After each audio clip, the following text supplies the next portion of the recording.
are back.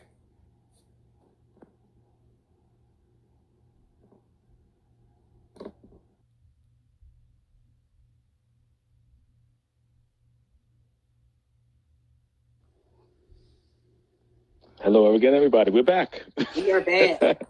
Live and direct. So one of the questions, and I'm going to pose this to you and we'll both answer it. Somebody asked, what is the top 3 questions we should ask a contractor coming on a job?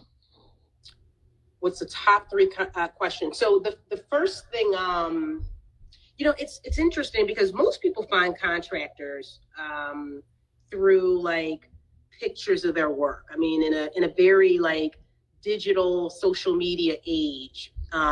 Everyone's now like, I found my contractor. He showed, he sent me pictures of his work, or I looked at his page and, blah, blah, blah. But one of the first questions I would ask is, can we physically go to see one of your jobs? Because there you go. You want to know what the role is that the person played. I mean, I've seen work on a contractor's page where I know damn well all they did in that job was pull nails out of old studs, or they were like the go get the water guy, or they were they were the new guy on the job. So I would want to actually see the work that they did. The next thing that would be really important to me is their expectation on how they get compensated, how they get paid. I am not an advocate of paying contractors labor prices up front. It's kind of bizarre that like in very few worlds do we operate getting paid before we do the work. And yet it seems like, I don't know about you, but like you don't get paid on selling a property until the property is sold, right? Until that sucker closed, everybody got their money, then I get mine. Right, exactly. So, if a contractor expects to be paid before he's done the work, we're probably not going to have a good relationship, especially a new relationship. I will pay for supplies. I'll pay for architects. I'll pay for engineers. I don't expect a contractor to come out of pocket for any of my work. But outside of that, I'm going to need a contractor that will not expect labor prices up front. And then more importantly, I just want to get an idea of the type of relationship that they want moving forward. Absolutely. I want to have very clear expectations of payment schedules, making sure the work is ironed out, exactly what's going to happen, who's responsible for what, who's getting supplies. I want to know all of that up front because I don't want there to be any surprises down the road. And I think one of the larger issues that most people have with contractors, and how I generally try to talk to most investors, I think that most contractors are running what's the equivalent of basically like a Ponzi scheme. I think that most contractors are like robbing Peter to pay Paul. Literally, they need your money to finish up someone else's job, and then they don't finish your job until or unless they get another job, which gives them the deposit to pay your job. So, I would be very careful of making sure that you don't pay them too quickly or too far ahead of the schedule, because Agreed. I know a lot of investors that they've paid 80% of a job when they've got like so much work left, and that can end really badly, really quickly. Yep, I agree. So the way I look at it from a contractor standpoint is, one, I want to see not the pictures you sent me. Like you said, I want to go to one of your jobs that you're currently working on. Yep. I want to see a job that you finished, if possible. Yep. If I don't know you, obviously. Unless the referral source is a very good referral source, that's a little bit different, and I might give you a little more leeway. But even then, like Aisha said, I will not pay you for your labor until you do a job. I pay you for the job. I will pay for materials. That's no problem. If I don't get the materials myself, by the way, but I might pay you for the materials because I'm not going to pay a premium for materials either way, either as an FYI. So we're going to negotiate all that up front. Like I've seen people, like you said, they'll pay 50% up front. You're not going to see this person for 6 weeks, at least. Yep. Bare minimum. If you're lucky. So what you do is you pay them for the first set of work. And what I just tell them, so if you don't want to have that contentious conversation with somebody, and number one, if they're being contentious, you don't want to work with them. But all you have to do is say, hey, I get draws from my lender. So until he signs off, I can't pay you. Yep. So do the work, get Yep. paid. Another bit of advice for you, do not pay anybody hourly for any work. Don't ever do it, ever, because they will milk that job forever. Yep. You paid on project per project. The faster you get the project, the faster you get your money. Yep. Plain and simple. I would say, and again, lesson learned. I would say the same about a daily rate. You know, you're paying somebody $150, $200, $300 a day. You will pop up at that job and they are MIA. They're not there. There's a ton of reasons why the building's not getting finished because they have no vested interest in finishing. I mean, it's they're off doing God only knows what, getting paid regardless. So I learned a lovely little trick from a friend of mine. He was on the board of a school and they were rebuilding the school. And he told me, I said, yo, or, especially in New York City, like sometimes projects get delayed left and right. He said, no. He said, what I made sure I built for what I'm paying these folks, I built in they had a 15-day or 30-day grace period. Because he knew he's being fair. He's like, look, I know that the buildings department, blah, blah, blah. He said, for every day after that 30 days, they pay me. Damn. Yeah. Wow. He said, for every day past these 30 days, because that a lot of times, if I don't know that, so luckily in New York, my brother's a contractor. So that's easy for me. But when I leave New York, I have to have these conversations. Yep. And, if I see any pause in them, even though I may not even push them to that, then I'm concerned because if that means you're not financially strong enough to make sure you get this job done on time. Yep. I'm like, look, at the end of the day, and the people who've learned to work with me is the faster you get this done, the faster I can get paid, the faster I can go do another deal and maybe give you another job, especially if you're doing it well. Yep. So once they build a relationship with me, they already know, like, you're my guy, you're my gal. Whoever's doing it, but you got to work with me. As long as I know you're doing the thing, we got no problems, but we just got to get there first. Yep. You know what I mean? Yep. No, I 100% agree. I mean, and that contractor relationship is vital. That can make or break your deal. So yeah. All right, so let's see what other questions we have. How would you pay demo guys when the job's done? Yeah. I mean, there's demo guys are really easy. Like, there's really nothing to buy. Like trash bags, sure, I'll make sure they're there. Buckets, like the dumpster, I'll have it there. I'll have all that done. You do the work, or you get paid. Yeah, plain and simple. And another little trick, folks. If you're willing to do this, it's up to you, and everybody works differently. Some owners want the scrap metal. And because they're going to go turn it in. Some contractors, you can make an arrangement with them and say, hey, if I let you take the scrap metal, then you show me the receipt, that's taking, a certain percentage or the whole thing is taken off my balance because I'm giving you what I own.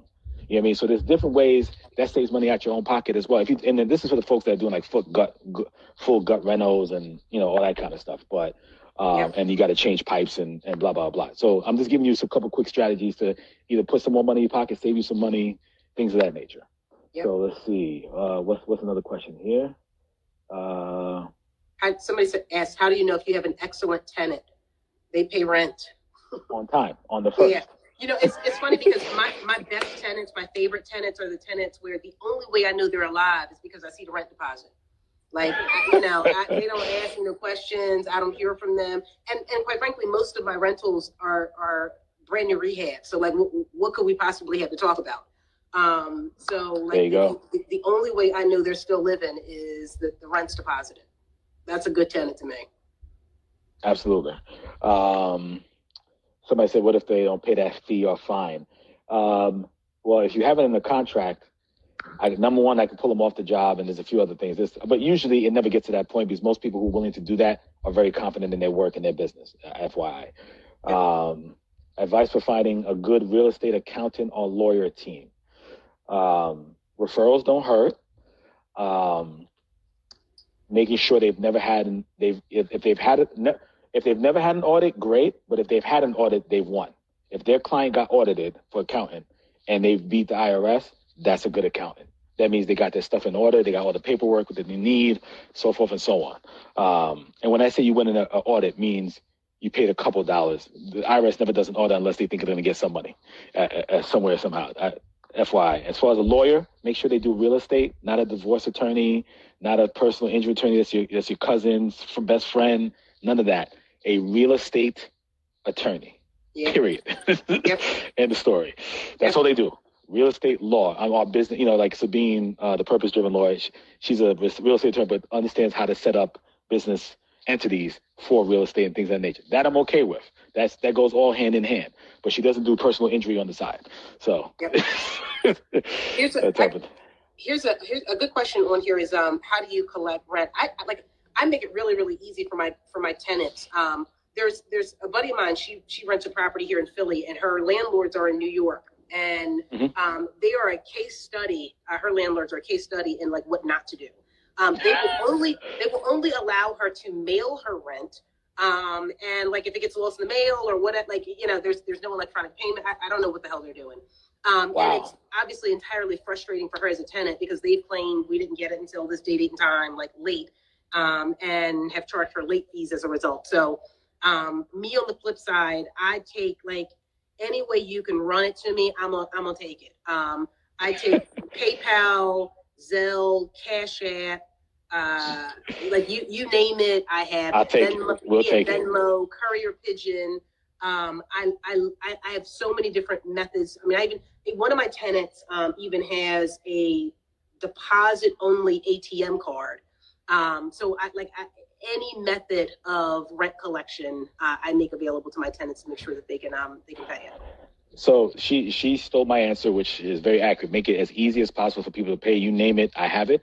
Yep. Another thing that one of my so actually he's probably on here, marketing guru, aka Steve. He showed me something. He makes sure he has business accounts with the banks that are near his properties.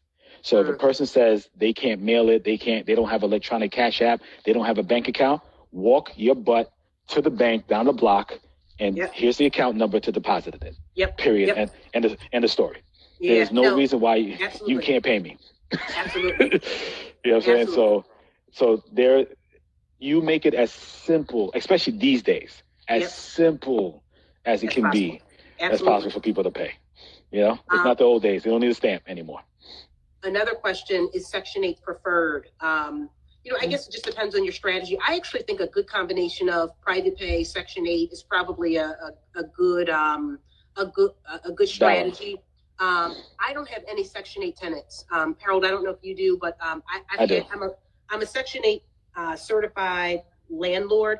I don't currently have any Section 8 tenants, and it's not because of the tenants. It's not because of the applicants.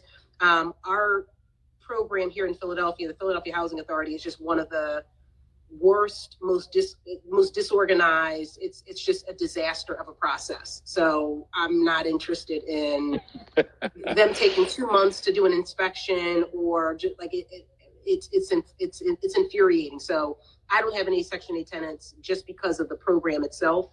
But not because of the tenants. In the past. Yeah. Yeah. I had Section 8. I love the direct deposit. What I've learned over the years is how to better screen Section 8 tenants.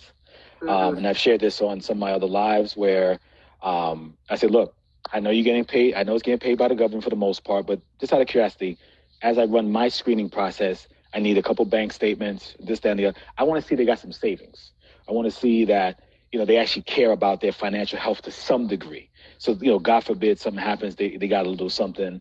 I do quarterly inspections of the properties. If I have Section 8, and it's in the lease that I will come every 3 months to do, because I said, just in case, I want to make sure everything's working properly. I just do a quick run, make sure plumbing, the gas, everything's working just fine. And I make sure, nowadays we got cell phones. I make sure I videotape my property manager videotapes everything. And then they sign off on the inspection saying this is accurate. So God forbid, if I ever have to go to court and they say that something wasn't working, I'm gonna say, but well, I was just here a month ago. You signed off saying that it worked, and we have pictures and everything to that fact. What happened since then? Did you call me or let me inform me? That's a great strategy.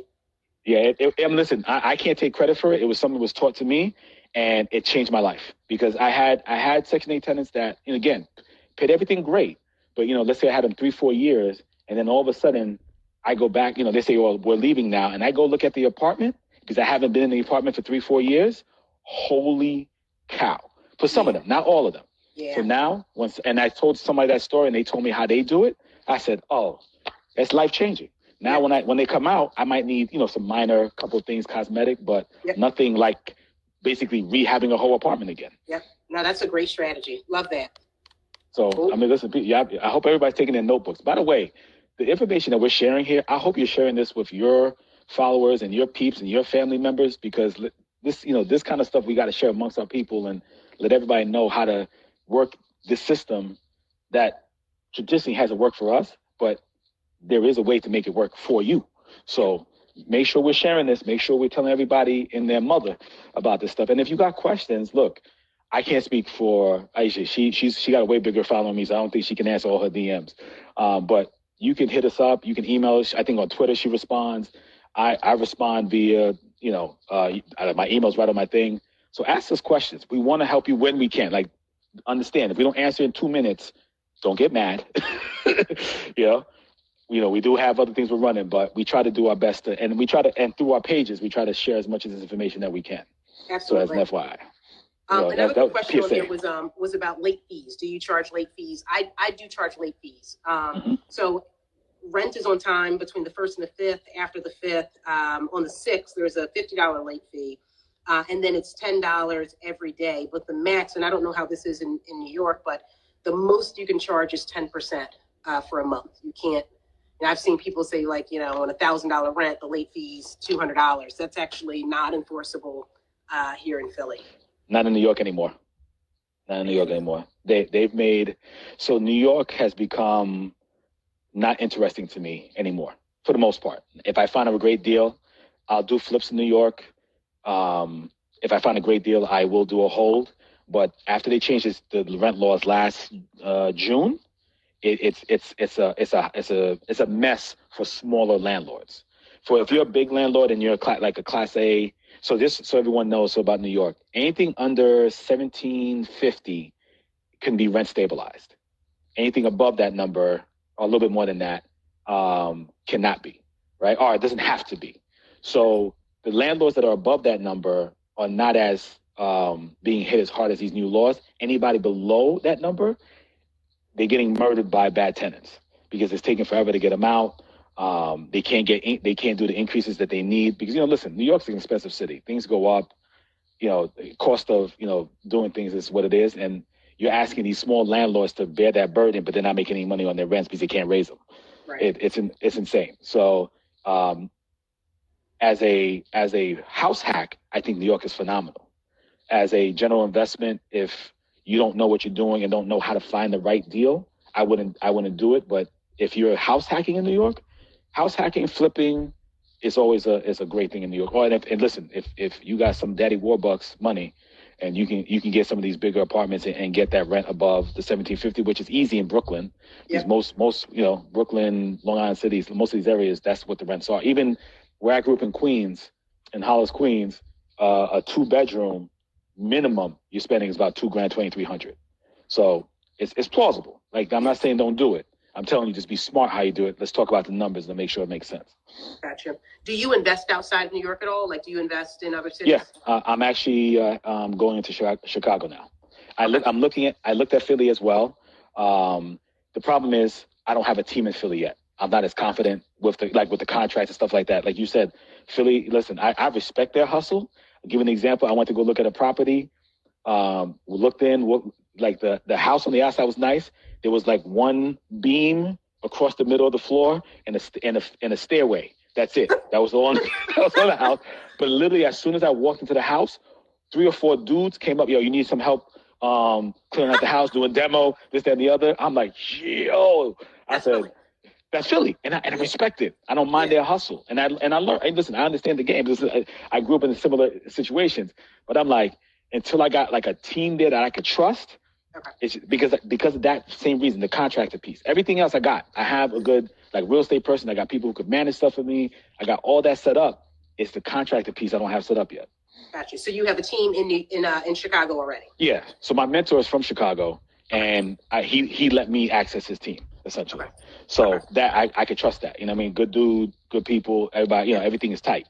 Yep. So there, I look at Jersey and Connecticut right now. Gotcha. Okay. Cool. Yeah. Yeah. Now listen, I'm going where the money's at. Wherever make dollars make sense. No, I understand. I mean, if yeah. by the time, because I've got 12 more units left in my inventory to rehab and then get rented. So after that, like I'm looking again, and I'm going wherever the money is. I'd be interested in Chicago, obviously still here in Philly, Baltimore, Memphis, like wherever I can get a good deal, I'll go. Yeah, I know Rashana got you in Chicago. So yeah, no, Rashana was definitely hooking me up in Chicago. So yeah, I mean, I'd even talked to her about.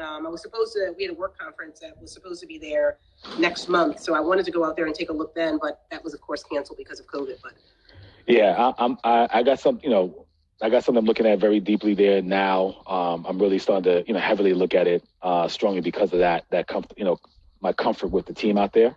Yeah. And then Connecticut as well. I don't know if my guy, he was here before at My Best 197. He does a tremendous amount of work in Connecticut. And then obviously, you got guys like Flipping NJ, who introduced me to Jersey, Lord of the Slums, all those guys. I can trust who they refer me to, and things of that nature. So, once there's a level of comfort on the contractor piece, I'll go anywhere. You know what I mean? And that's the key thing. I don't need anybody stealing my money because I'm not trying to go to jail. I get it. Listen, one of my favorite things, one of my guys put out there, they said, these young cats keep forgetting I can still do what I used to do. Just because I'm mature and grown up, don't mean I still know how to do it. Yep. You're still from Queens. You know what I'm saying? I'm still from Hollis. So, we don't need to go those routes. But I think there was another question I saw. Hold on a second. It was a pretty good one too. Okay, they were talking about the contractors. It might have been on the other live. I think somebody was basically. So let me break something down for you guys, and let's keep it very simple again. Real estate investing or investing in general, there is a learning curve to some degree, but it's not as big as most, as you may think it is. People make more excuses of why not to do it than you can do it. What I would say is, as long as you're being conservative, listen, my mentor, the one I'm telling you in Chicago, before he bought his first property, he looked at 77 properties before he bought his first one. He had a specific criteria, and if it didn't fit that criteria, he didn't move forward with the deal. So even if you guys, I don't want you to be, paralysis by analysis, but it just has to make financial sense. Like I told you, how much can I buy the property for? How much is going to cost me a month? How much can I get a month based on the rents in the area? If the rents are more than what I got to pay every month within a number that makes sense, and to me, the number is a minimum of $1,000. That's me. Some people can deal with $500. I can't, but $1,000 for me. Then you move forward with the deal. It's that simple. Yep. And if I can live for free in the house, that's a win too. Because if you're spending $800, $900, $1,100, $1,200, $1,500 a month in rent, but now you're living free, you can stack that $8,000, $9,000 and go buy your next deal in a few months. Yep. Why are we making this difficult? Yeah. It ain't that hard.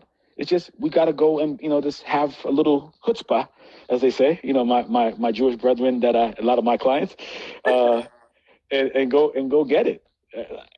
Look, we all have to start somewhere. Yep. Everybody got to take a shot. Everybody got to take a chance. Now, will it work perfectly all the time? No. What are we telling you? There won't be mistakes. There won't be pitfalls. There won't be bumps. Yes. Aisha just told you she's been an investor for 17 years. Just recently, she got by a contractor. You're still dealing with humans. It's going to happen. But one thing I can tell you, you will, if you don't take the shot, you're going to regret it, because then you're going to be mad at the people next door to you or your friends who did take the shot and they're doing well with it. And all they did was just kept trying until it worked. Yep. Listen, to me, until God calls your name, you still got a shot to make it work. Yeah, work here to do. Somebody asked on here, I think it was May, a friend of mine. She asked, "Are we doing any short-term rentals?"